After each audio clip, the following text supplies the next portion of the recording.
Reflection में आपका स्वागत है। आज की शाम आइए एक बार फिर परमेश्वर के वचन में हम लोग चलते हैं और प्रभु यीशु मसीह की दृष्टांतों की शिक्षाओं को परमेश्वर की सामर्थ और उसकी आत्मा की समझ के द्वारा हम लोग प्राप्त करेंगे। तो मेरे साथ निकालिए लूका रचित सुसमाचार उसका 13वां अध्याय पहली आयत से हम लोग पढ़ने जा रहे हैं। यहाँ पर लिखा हुआ है, उस समय कुछ लोग आ पहुँचे और उसने उन गलीलियों की चर्चा करने लगे जिनका लहू पिलातुस ने उन्हीं के बलिदान के साथ मिलाया था। यह सुन उसने उनसे उत्तर में ये कहा, क्या तुम समझते हो कि ये गलीली और सब गलीली से पापी थे कि उन पर ऐसी विपत्ति पड़ी? मैं तुमसे कहता हूँ कि नहीं, परंतु यदि तुम मन न फिराओगे तो तुम भी इसी रीति से नाश होगे। या क्या तुम समझते हो कि वे 18 जन जिन पर शिलोह का गुम्बद गिरा और वे दबकर मर गए यरूशलेम के और सब रहने वालों से अधिक अपराधी थे? मैं तुमसे कहता हूँ कि नहीं, परंतु यदि तुम मन न फिराओगे तो तुम भी सब इसी रीति से नाश हो गए। फिर उसने ये दृष्टांत भी कहा कि किसी की अंगूर की बारी में एक अंजीर का पेड़ लगा हुआ था। वह उसमें फल ढूंढने आया परंतु ना पाया। तब उसने बारी के रखवाले से कहा, देख, 3 वर्ष से मैं इस अंजीर के पेड़ में फल ढूंढने आता हूँ परंतु नहीं पाता। इसे काट डाल कि यह भूमि को भी क्यों रोके रहे। उसने उसको उत्तर दिया कि हे स्वामी, इसे इस वर्ष तो और रहने दे कि मैं इसके चारों ओर खोद कर खाद डालूं, सो आगे को फले तो भला, नहीं तो उसे काट डालना। तो इस दृष्टांत के अंदर प्रभु यीशु मसीह अंजीर के वृक्ष के विषय में बात कर रहे हैं और इस दृष्टांत का सार मैं आपको पहले देना चाहता हूं। ये सार है, यदि तुम मन ना फिराओगे तो तुम नष्ट हो जाओगे। परमेश्वर दयालु है, परमेश्वर कृपालु है, परंतु एक समय आता है जब परमेश्वर इस संसार का न्याय करेगा। अब जब ये दृष्टांत यीशु मसीह कहते हैं तो उससे पहले 2 बातों की घटना यरूशलेम के अंदर घटी थी, उनके विषय में प्रभु यीशु मसीह कहते हैं।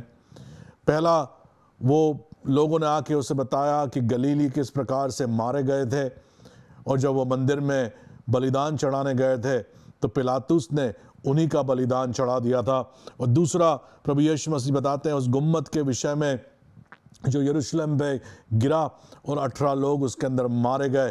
तो विपत्तियों के विषय में प्रभु यीशु मसीह कहते हैं, ये लोग जो मारे गए, ये मत सोचो कि ये तुमसे अधिक पापी थे या दूसरे लोग जो उस शहर में रहते थे, गलील के अंदर रहते थे, यरूशलेम में रहते थे, ये उनसे अधिक पापी थे। परंतु परमेश्वर का वचन यीशु मसीह ये कहते हैं कि यदि तुम मन ना फिराओगे तो तुम्हारा अंत भी ऐसा ही हो जाएगा। और जो घटनाएं यरूशलेम के अंदर घट रही है उसको लेकर के प्रभु यीशु मसीह दृष्टांत कहते हैं कि अंगूर की बारी में एक अंजीर का पेड़ लगा हुआ था। अंगूर की बारी क्या है? अंगूर की बारी ये सारा संसार है। और अंजीर का पेड़ क्या है? तो अंजीर का पेड़ इजरायली राष्ट्र है। इजराइल को बाइबल के अंदर अंजीर के पेड़ की तुलना के साथ में तोला गया है, तो उसकी तुलना अंजीर के वृक्ष के साथ में होती है। इस दृष्टांत के अंदर संसार है और उस संसार के अंदर हट करके एक पेड़ जो है वह है अंजीर का पेड़, अर्थात इजराइल। उस समय जब यीशु मसीह संसार में था तो पूरा संसार एक अन्य जाति था और परमेश्वर का चुना हुआ राष्ट्र इजराइल था। और उसी के दृष्टांत के उसी को इस दृष्टांत के अंदर प्रभु यीशु मसीह दर्शाते हैं। और बाइबल में लिखा हुआ है कि उसका जो स्वामी था, इस बारी का स्वामी अर्थात कौन है? इस संसार का स्वामी परमेश्वर, जो इस संसार का रचने वाला है उसके विषय में यहाँ पे स्वामी कह करके तुलना करी गई है। वो स्वामी आता है और उस अंजीर के पेड़ के अंदर वो फल ढूंढना चाहता है, परंतु उसके अंदर कुछ नहीं पाता। और उसने उस रखवाले से कहा 7वीं आयत में, बारी का रखवाला कौन है? बारी का रखवाला प्रभु यीशु मसीह है। उससे कहा, देख 3 वर्ष से मैं इस अंजीर के पेड़ में फल ढूंढने आता हूं, परंतु नहीं पाता। तो वो 3 साल जिसके अंदर स्वामी उस बारी के अंदर आकर के अंजीर के इस वृक्ष में से फल ढूंढने आता है, इसकी तुलना किससे होती है? 3 साल जो यीशु मसीह ने सेवा इस संसार के अंदर करी, ये वो 3 साल थे जिसमें पिता, स्वर्गीय पिता परमेश्वर, स्वामी, सृष्टि का रचने करने वाला इज़राइल के अंदर आकर के फल को ढूंढ रहा था। परंतु हम जानते हैं 3 साल तक जब यीशु मसीह ने वहाँ पे सेवकाई करी, तो एक राष्ट्र के रूप में इज़राइल ने प्रभु यीशु मसीह का इनकार कर दिया। कई लोग थे जो यीशु मसीह के पीछे चले, परंतु हम देखते हैं कि महायाजक, फरीसी, सदूकी, जो मंदिर के रखवाले थे, उन सब ने यीशु मसीह का इनकार किया और यीशु मसीह को पकड़वा भी दिया, और यीशु मसीह की क्रूस की मृत्यु के अंदर वो सब सहभागी हुए ताकि प्रभु यीशु मसीह को क्रूस की मृत्यु दे दी जाए। तो वो 3 साल प्रभु यीशु मसीह के सेवकाई को दर्शाते हैं और इज़राइल के फल ना देने के विषय को दर्शाते हैं। प्रभु यीशु मसीह इस दृष्टांत के अंदर कहते हैं 8वीं आयत में, उसने उसको उत्तर दिया कि हे स्वामी, इस वर्ष तो और रहने दे कि मैं इसके चारों ओर खोद कर खाद डालूं, सो आगे से फले तो भला, नहीं तो उसे काट डालना। तो ये दृष्टांत के द्वारा परमेश्वर यही दिखा रहा है, यीशु मसीह यही दिखा रहा है कि भले ही इज़राइल ने यीशु मसीह का उस समय इनकार किया, उसको रिजेक्ट किया, परंतु परमेश्वर की करुणा बहुत बड़ी है। और जो बारी का रखवाला है यीशु मसीह, वो परमेश्वर से विनती करता है, एक और साल दे दे, एक और साल दे दे। और ऐसे करते करते आज हम लोग इस 2022 के अंदर आ गए हैं, और फिर भी एक भाग इज़राइल का अभी भी कठोर है। परंतु जो 2 घटनाओं की वर्णन प्रभु यीशु मसीह ने वहाँ पर उस दृष्टांत के द्वारा करा था, गुम्मद का गिरना और पिलातुस का गलीलियों के लहू को उन्हीं के बलिदान के साथ मिला दिए जाना, और उसके संदर्भ को प्रभु यीशु मसीह ने निकाल के कहा कि वो अधिक अपराधी नहीं थे, परंतु यदि तुम मन नहीं फिराओगे तो तुम भी नाश हो जाओगे। उसी प्रकार से इस सारे दृष्टांत को प्रभु यीशु मसीह जो लेकर के समझा रहे हैं वो यही है कि यदि एक दिन तुमने मन नहीं फिराया तो एक दिन ऐसा आएगा जब इस जो परमेश्वर के अनुग्रह के अंदर समय में तुम रह रहे हो वो ख़त्म हो जाएगा और न्याय जरूर होगा, काटा जाना होगा, परमेश्वर का दंड जरूर आएगा। और जो लोग जो यीशु मसीह के ऊपर विश्वास नहीं करते हैं, जिनने अपने जीवन के द्वारा जो फल उनको लाने थे, यदि वो लेकर के नहीं आ रहे हैं तो वह नाश हो जाएंगे। तो यही अंजीर के वृक्ष का दृष्टांत है। अब हम लोग चलते हैं मत्ती उसके 24वें अध्याय को 32 और 33वीं आयत में। यहाँ पर एक बार फिर प्रभु यीशु मसीह अंजीर के वृक्ष के दृष्टांत को सुनाते हैं। 32 और 33, अंजीर के पेड़ से यह दृष्टांत सीखो, जब उसकी डाली को मल हो जाती है और पत्ते निकलने लगते हैं तो तुम जान लेते हो कि ग्रीष्म काल निकट है। इसी रीति से जब तुम इन सब बातों को देखो तो जान लो कि वो निकट है, वरन द्वार ही पर है। तो प्रभु यीशु मसीह ने कहा, अंजीर के वृक्ष को देखो। जैसे तुम संसार के अंदर अंजीर के वृक्षों की पत्ती के आने पत्ती के जाने से मौसमों को समझते हो, उसी प्रकार से तुम जब अंजीर के वृक्ष को देखोगे तो संसार के अंदर क्या चल रहा है और यीशु मसीह का दूसरा आगमन, इस संसार का अंत कब होने वाला है, उसको तुम समझ जाओगे। अब ये अंजीर का वृक्ष क्या है? इस दृष्टांत के अंदर हमने देखा था लूका 13वें अध्याय के अंदर अंजीर का वृक्ष इज़राइल है। तो इन दो दृष्टांतों को जब आप कंबाइन करते हो, बाइबल खुद ही अपने आयतों का अनुवाद करती है। तो जब आप इन दो दृष्टांतों को कंपेयर करते हो तो आप इस बात को समझते हो कि यदि तुम इज़राइल को देखोगे, उस अंजीर के वृक्ष को देखोगे, तो तुम समझ जाओगे क्या संसार के अंदर चल रहा है। क्योंकि इन सब, इस बगीचे के अंदर जो बारी है, सब तो अंगूर है, अंगूर के वृक्ष हैं, अंगूर की बारियां हैं, परंतु इस बगीचे के अंदर एक पेड़ है, वह है अंजीर का पेड़। और उसको देख करके तुम संसार के मौसमों को, अर्थात आत्मिक जगत में क्या चल रहा है, परमेश्वर की घड़ी के अनुसार क्या हो रहा है, उसको समझ जाओगे। तो उसके चिन्हों को समझने के लिए आइए हम लोग देखते हैं मत्ती उसकी 24वें अध्याय के अंदर ही देखेंगे पहली आयत से। जब यीशु मंदिर से निकलकर जा रहा था तो उसके चेले उसको मंदिर की रचना दिखाने के लिए उसके पास आए। उसने उससे कहा, क्या तुम ये सब नहीं देखते? मैं तुम से सच कहता हूं, यहां पत्थर पर पत्थर भी ना छूटेगा जो ढहाया ना जाएगा। हम लोग हर साल इज़राइल जाते हैं क्योंकि मुझे इज़राइल बहुत पसंद है। वहाँ का इतिहास, विशेषकर बाइबल की बातें जो हमने पढ़ी है, जो घटनाएं, गांव, शहर जिसके विषय में हमने देखा है, पढ़ा है, उसको हम लोग अपनी आंखों से देख सकते हैं। जब मैं पहली बार इज़राइल गया था तो मैं उस मंदिर की दीवार के पास में गया था, जहाँ पर आज भी कई यहूदी लोग जा करके अपनी प्रार्थनाएं करते हैं। वो मंदिर की दीवार के सामने प्रार्थना नहीं करते, परंतु उस मंदिर के डायरेक्शन में वो दुआ करते हैं। परंतु वो दीवार जो आज है, वो दीवार आज से 2000 साल पहले नहीं थी, वो एक नई दीवार है। यीशु मसीह ने जो दीवार उस समय थी, उसने कहा था कि एक पत्थर भी वहाँ पे बचेगा नहीं, जिस प्रकार से रखा हुआ है। और आप उस दीवार से थोड़ा सा साइड में जाएंगे तो वहाँ पर आपको दिखेंगे पुराने पत्थर जो ज़मीन पे पड़े हुए हैं।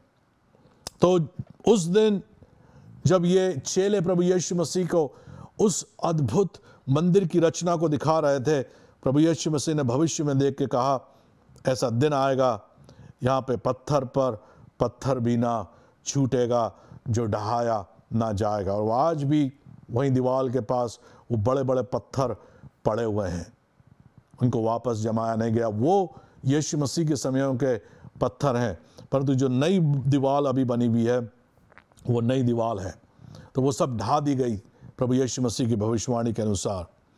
और जब वो तीसरी आयत, वो जैतून पहाड़ पर बैठ गया तो चेलों ने अलग उसके पास आकर कहा कि हमसे कह कि ये बातें कब होगी और तेरे आने का और जगत के अंत का क्या चिन्ह होगा। अब हम लोग मत्ती 24 में से पढ़ रहे हैं, परंतु मैंने आपको 32 और 33 पहले से ही बता दिया है, क्योंकि यीशु मसीह ने वो दृष्टांत, अंजीर के वृक्ष के दृष्टांत को कहा उस अंजीर के वृक्ष को देखो, उसके सीजन्स को देखो, उससे तुम समझ जाओगे कब गर्मी पड़ रही है, कब ठंड पड़ रही है, कब बरसात होने वाली। वैसे तुम समझ रहे हो, वैसे ही संसार का अंत होगा। यीशु ने चौथी आयत उनको उत्तर दिया, सावधान रहो कोई तुम्हें भरमाने ना पाए। तो पहला चिन्ह क्या होगा? लोग भरमाने के लिए आएंगे, क्योंकि बहुत से ऐसे होंगे जो मेरे नाम से आकर कहेंगे कि मैं मसीह हूं और बहुतों को भरमाएंगे। आज कई प्रकार के कल्ट आ गए हैं जो कहते तो हैं कि वो मसीह है, क्रिश्चियन हैं, प्रभु यीशु मसीह पे विश्वास करते हैं, परंतु जैसे आप थोड़ा थोड़ा गहराइयों में जाते हैं तो आपको मालूम पड़ता है कि उनने तो सिर्फ यीशु मसीह के नाम को दिखाने के लिए ले लिया है, परंतु उसके पीछे उनका कोई और ही एजेंडा है, उसके पीछे कोई और उनकी डॉक्ट्रिन है जो बाइबल के अनुसार नहीं है। कोई व्यक्ति कहते हैं आके, वो बोलेंगे हम तो प्रभु यीशु मसीह के अनुयायी हैं, परंतु वो जब बात आती है प्रभु यीशु की तो वो बोलते हैं कि अरे वो तो यीशु मसीह एक स्वर्गदूत था, वो यीशु मसीह एक मनुष्य था, और यीशु मसीह तो वापस आ चुका है।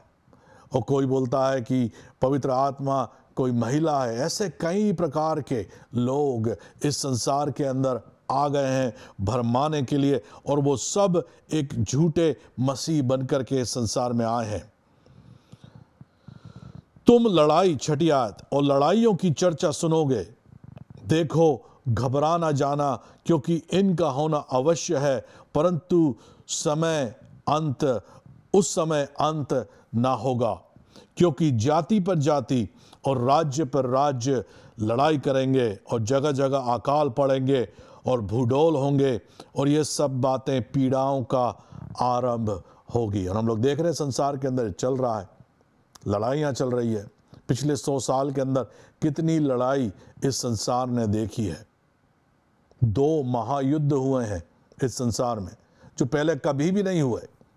पहले एक राष्ट्र दूसरे राष्ट्र पे चढ़ता था, परंतु यहाँ पे लिखा हुआ है क्या, राज्य पर राज्य, जाति पे जाति एक दूसरे पे चढ़ाई करेंगे। तो ये जो वर्ल्ड वॉर 1, वर्ल्ड वॉर 2 ये सब हो रही है, वर्ल्ड वॉर 3 की तैयारी चल रही, ये पूरी बातों की, घटनाओं की भविष्यवाणी, ये अंत के समय की भविष्यवाणी जो प्रभु यीशु मसीह कह रहे हैं, इनको देखो, चिन्ह के रूप में देखो, क्योंकि ये अंत के दिन के अंदर चल रहे हैं। 18वीं सदी के अंदर तो ये सब नहीं हुआ, 17वीं सदी में नहीं हुआ, 16वीं सदी में नहीं हुआ। लड़ाइयाँ हुई है, परंतु जैसी मौतें और युद्ध जिस प्रकार से हुए हैं वैसे आज तक कभी नहीं हुआ है। उससे पहले वर्ल्ड वॉर 1 से पहले ऐसा कभी नहीं हुआ है। ये सब बातें पीड़ाओं का आरंभ होगी। तो पीड़ाओं का आरंभ अभी शुरू हो गया है। तब वे क्लेश दिलाने के लिए तुम्हें पकड़वाएंगे और तुम्हें मार डालेंगे, और मेरे नाम के कारण सब जाति के लोग तुमसे बैर रखेंगे। अब यहाँ पे प्रभु यीशु मसीह विश्वासियों के बारे में कह रहा है कि वो तुम्हें पकड़वाएंगे, तुम्हें मारेंगे, तुम्हारे नाम से, यीशु मसीह के नाम से सारी जाति तुम लोगों से बैर रखेंगे। 10वीं आयत, तब बहुतेरे ठोकर खाएंगे और एक दूसरे से बैर रखेंगे। क्या होगा? प्रेम ठंडा हो जाएगा, बैर आपस में हो जाएगी, कटुता बढ़ जाएगी, और बहुत से झूठे भविष्यवक्ता उठ खड़े होंगे और बहुतों को भरमाएंगे। इसलिए हमें बचना है झूठे भविष्यवक्ताओं को। बाइबल कहती है हर आत्माओं को परखो, देखो कि वो परमेश्वर की ओर से है कि नहीं। बहुत जरूरी है। अधर्म के बढ़ने से बहुतों का प्रेम ठंडा हो जाएगा, परंतु जो अंत तक धीरज धरेगा उसी का उद्धार होगा। और राज्य का ये सुसमाचार सारे जगत में प्रचार किया जाएगा कि सब जातियों पर गवाही हो, तब अंत आ जाएगा। तो अंत का चिन्ह, सबसे अल्टीमेट जो चिन्ह होगा वो यही है कि संसार के जगत में, सारे जगत में सुसमाचार का प्रचार किया जाएगा, ताकि सब जातियों पर गवाही हो जाए। इससे भले ही मतलब है कि नहीं, भले लोग यीशु मसीह ग्रहण करते हैं कि नहीं करते हैं, परंतु बाइबल कहती है सबको एक मौका गवाही के रूप में दिया जाएगा, तब वह अंत हो जाएगा। अब 15वीं आयत से हम लोग आगे पढ़ेंगे। मत्ती 24 में आगे हम लोग पढ़ रहे हैं। सो जब तुम उस उजाड़ने वाली घृणित वस्तु की, जिसकी चर्चा दानियल भविष्यवक्ता के द्वारा हुई थी, पवित्र स्थान में खड़े हुए देखो, जो पढ़े वो समझे। तब जो यहूदा में हो वो पहाड़ों पर भाग जाए, जो कोठे पर हो वो अपने घर में से सामान लेने को ना उतरे, और जो खेत में हो वो अपना कपड़ा लेने को पीछे ना लौटे। उन दिनों में जो गर्भवती और दूध पिलाती होगी उनके लिए हाय हाय, और प्रार्थना किया करो कि तुम्हें जाड़े में या सब्त के दिन भागना ना पड़े। अब इस अंत के समय की घटनाएं जो घट रही है, अब क्या होता है, इस दृष्टांत के अंदर प्रभु यीशु मसीह वापस इज़राइल के ऊपर हमें देखने के लिए कह रहे हैं। अंजीर के वृक्ष के दृष्टांत के द्वारा समझो, यीशु मसीह ने कहा।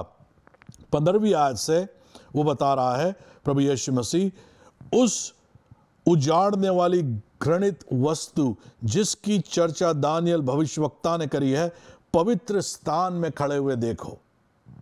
परमेश्वर के मंदिर के अंदर जब तुम उस घृणित वस्तुओं को देखो, वस्तु को देखो जिसकी चर्चा भविष्यवक्ता दानियल ने करी है, तब वो यहूदियों के विषय में, इजरायलियों के विषय में कह रहा है, तुम पहाड़ों पे भाग जाओ। घर में यदि कोठों पे हो तो घर पे अपने सामान लेने को ना जाओ, खेतों में हो तो कपड़ा लेने के लिए पीछे मत लौटो। प्रभु यीशु मसीह कहता है, हाय उस पर जो गर्भवती हो उस समय या दूध पिलाती हो, प्रार्थना करो कि ये दिन जाड़े के समय नहीं आए। तो बाइबल के जो विद्वान हैं वो ये कहते हैं कि जो घृणित वस्तु की चर्चा दानियल नबी ने करी है वह है ख्रीष्ट विरोधी, कि जब वो ख्रीष्ट विरोधी आएगा और वो एकदम से राज्य पे आएगा, एकदम से प्रकट होगा, और उसी समय वो प्रकट होगा इज़राइल के अंदर, और क्लेश, तकलीफ एकदम से आएगी। और प्रभु यीशु मसीह कहता है उस समय तुम्हें भागना पड़ेगा। 21वीं आयत में, क्योंकि उस समय ऐसा भारी क्लेश होगा जैसा जगत के आरंभ से अब तक ना हुआ और ना कभी होगा, और यदि वे दिन घटाए ना जाते तो कोई प्राणी ना बचता, परंतु चुने हुओं के कारण वे दिन घटाए जाएंगे। चुने हुए कौन है? ये इज़राइल के लोग जिनको परमेश्वर ने चुना है, उनके विषय में बात कर रहे हैं। ये बाइबल अभी इज़राइल की ओर वापस फोकस हो गई है। दृष्टांत हम लोग इज़राइल के द्वारा समझ रहे हैं।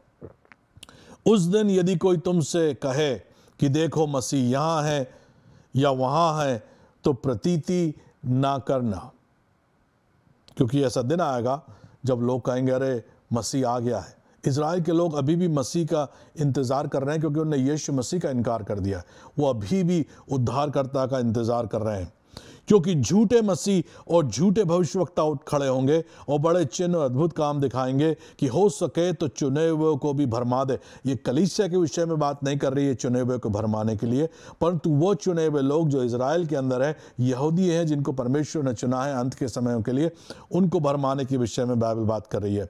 देखो मैंने पहले से ही तुमसे ये सब कुछ कह दिया है, इसलिए यदि वे तुमसे कहें कि वो जंगल में है तो बाहर ना निकल जाना, देखो वो तो ठिरियों में है तो प्रतीति ना करना, क्योंकि जैसे बिजली पूर्व से निकल के पश्चिम तक चमकती है, वैसे ही मनुष्य का पुत्र का भी आना होगा। जहां लोथ है वहीं गिद्ध इकट्ठे होंगे।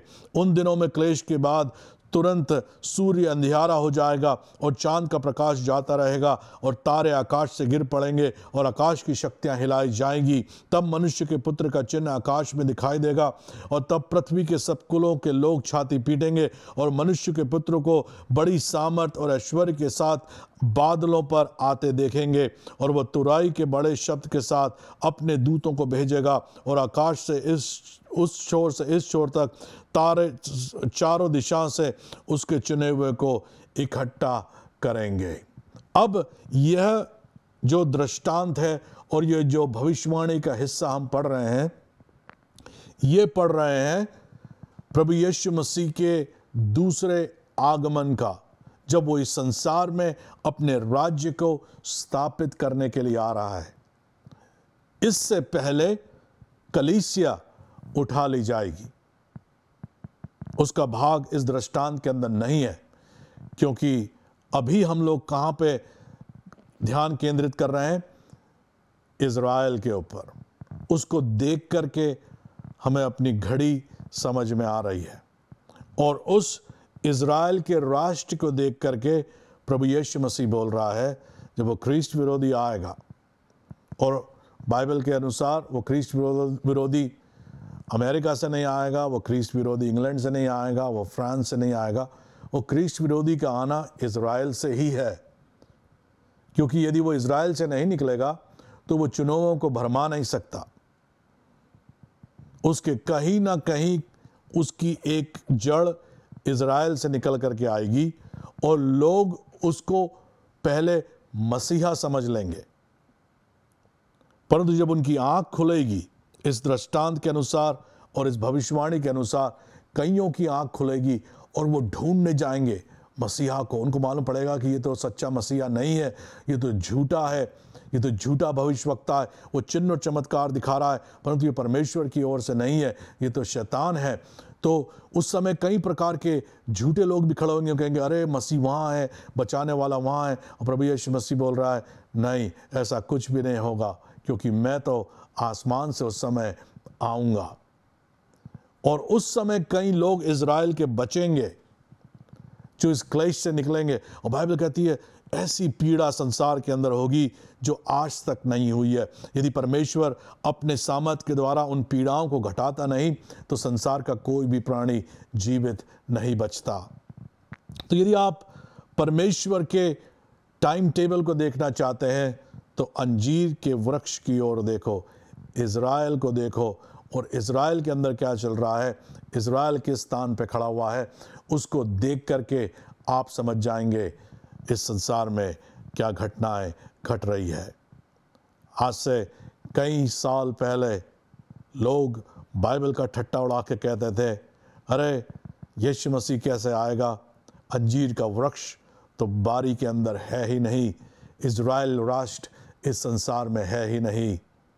परंतु कुछ सालों पहले परमेश्वर की सामर्थ के द्वारा, जैसे परमेश्वर ने भविष्यवाणी के द्वारा अपने भविष्यवक्ता को बताया था, संसार के चारों छोर से यहूदियों को बुलाया और आज इज़राइल एक राष्ट्र के रूप में इस संसार के अंदर खड़ा हुआ है और एक सामर्थी राष्ट्र के रूप में वो खड़ा हुआ है। यदि 1945 में आप जाते तो इज़राइल आपको नहीं दिखता, 1930 में जाते तो इज़राइल का कोई नामो निशान नहीं था, परंतु आज 2022 में इज़राइल है। क्यों? क्योंकि यीशु मसीह ने कहा अंजीर के वृक्ष को देखो, वो इज़राइल परमेश्वर की भविष्यवाणी के अनुसार हुआ है और वो हमें एक घड़ी दी गई है। हम अंत समय के अंदर जी रहे हैं और इसके लिए हमको मन फिराना है, परमेश्वर के राज्य पे विश्वास करना है, यीशु मसीह को अपना उद्धारकर्ता स्वीकार करना है। यदि यीशु मसीह आपका उद्धारकर्ता नहीं है, आज की शाम मेरे पीछे ये प्रार्थना करें, हे प्रभु यीशु, मैं तुझे अपना उद्धारकर्ता स्वीकार करता हूँ। मैं विश्वास करता हूँ कि तूने क्रूस पर अपनी जान दी और तीसरे दिन मुर्दों में से जी उठा। धन्यवाद हो प्रभु मुझे बचाने के लिए। तू मेरा प्रभु है, ये मेरा अंगीकार है, मुझे अपनी आत्मा से भर। यदि आपने ये प्रार्थना विश्वास से करी है, यीशु मसीह आपका प्रभु है, हमारे साथ जुड़े रहें। प्रभु आपका बहुत आज से आशीष दे। अगले हफ्ते इसी समय आपसे फिर मुलाकात होगी। यीशु मसीह